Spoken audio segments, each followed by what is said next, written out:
malam.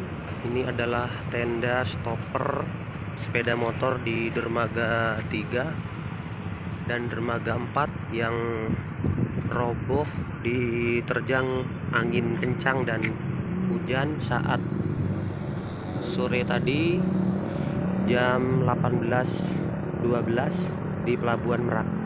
Ini tenda stopper motor dermaga 4 juga roboh, dan ini tenda motor stopper dermaga 3 juga roboh, dan ada di dermaga 5 juga tenda stopper motor juga roboh sekitar 36 meter.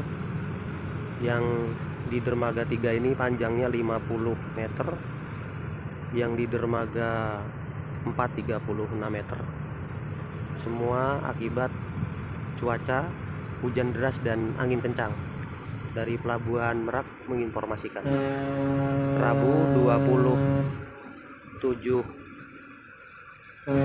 April 2022 jam 18.22 kejadiannya. Terima kasih.